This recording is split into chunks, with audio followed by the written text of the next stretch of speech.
Hey, what's up guys? Before this video gets started, I just want to make a quick announcement that I am now working with The Economist, one of the biggest financial and political magazines in the entire world.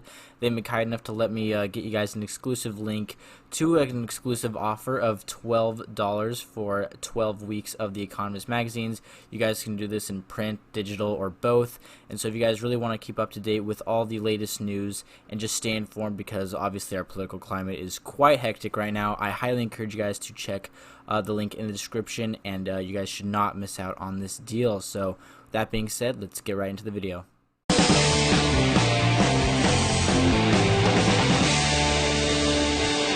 Good evening and welcome to Tucker Carlson Tonight. Sometime in the next 2 months, a group of Democratic donors and political consultants will call each other on the phone and decide who their party's vice presidential candidate is going to be. This happens every 4 years, but for the first time in memory, this is a genuinely meaningful decision. In normal elections, candidates choose running mates whose signature qualities are blandness and obedience. A good vice president is a lot like a good waiter. He appears, takes orders, and leaves. He does not talk too much. He does not express interesting opinions.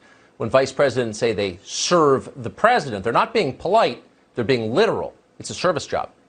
But not this year.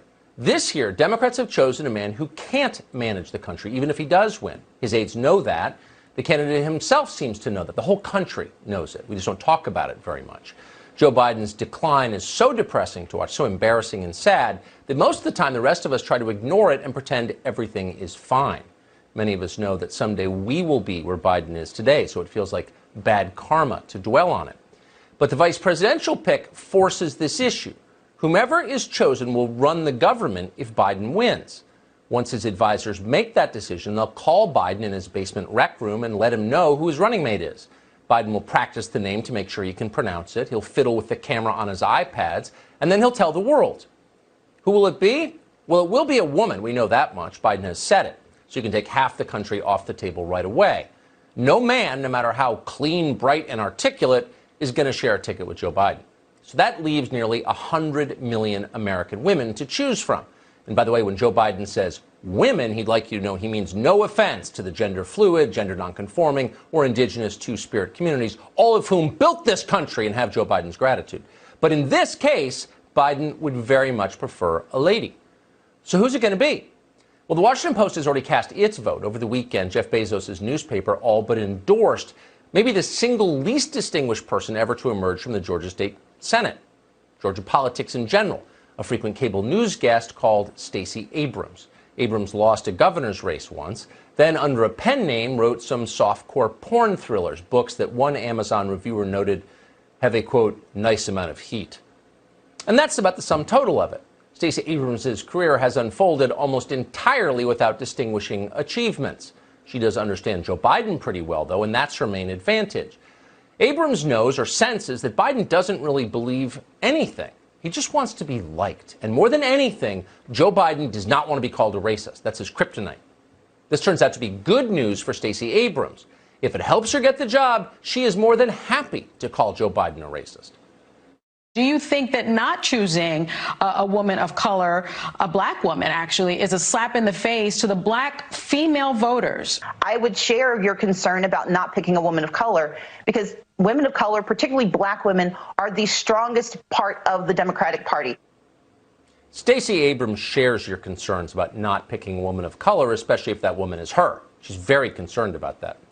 Turns out that Senator Kamala Harris has the same concern. Like Stacey Abrams, Harris recently lost an election the media predicted she would win. But unlike Abrams, Harris isn't just threatening to call Joe Biden a racist. She already has. I'm going to now direct this at Vice President Biden. I do not believe you are a racist, but you also worked with them to oppose busing. And, you know, there was a little girl in California who was part of the second class to integrate her public schools. And she was bused to school every day. And that little girl was me. In the long and ignoble history of the give me what I want or I'll call you a racist politics, that has to be one of the great moments. Kamala Harris is so completely out of touch with American life that she imagined that somehow forced busing was wildly popular with African Americans. It was not popular. It is not popular now. Why? Because busing was patronizing and destructive. It hurt everyone involved, except maybe for the self-satisfied white liberals who designed it. Their kids went to private school. But somehow, Kamala Harris didn't know that. So say what you will about Stacey Abrams, she's clearly a lot smarter than Kamala Harris is. We'd like to see Kamala Harris write a porn thriller. We doubt it would have any heat at all. Even Joe Biden seems to have figured this out. Recently, he's been talking to a new candidate who's neither one of these, and it's Gretchen Whitmer, the governor of Michigan. Whitmer confirmed that yesterday on NBC. How's the vetting process going so far? Are you being vetted by Mr. Biden? You know what? I've had a conversation with some folks. How would you characterize the conversation? It was just an opening conversation, and it's not something that I would call a professional, formalized vetting.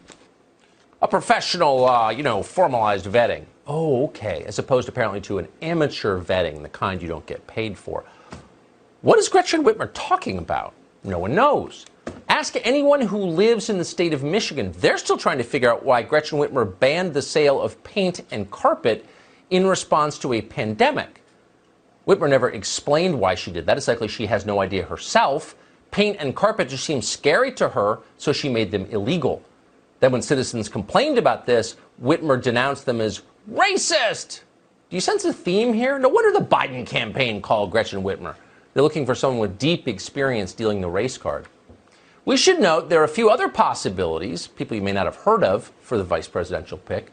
Michelle Grisham is the governor of New Mexico. Grisham spent her first year in office fighting to increase the number of abortions in New Mexico because America's birth rate isn't falling fast enough for her. Did Grisham call her opponents racist too? Probably. We haven't checked, but you'd have to guess. And then there's Congresswoman Val Demings. She represents Florida's 10th congressional district. Demings is not well known, but her appearance is what Biden says he's looking for. Demings was one of the impeachment managers during last winter's climax to the Russia insanity. Remember back when we were pretending Ukraine was somehow vital in some way? Huh? Remember that? Whatever. Nothing else, the job put her on television a lot.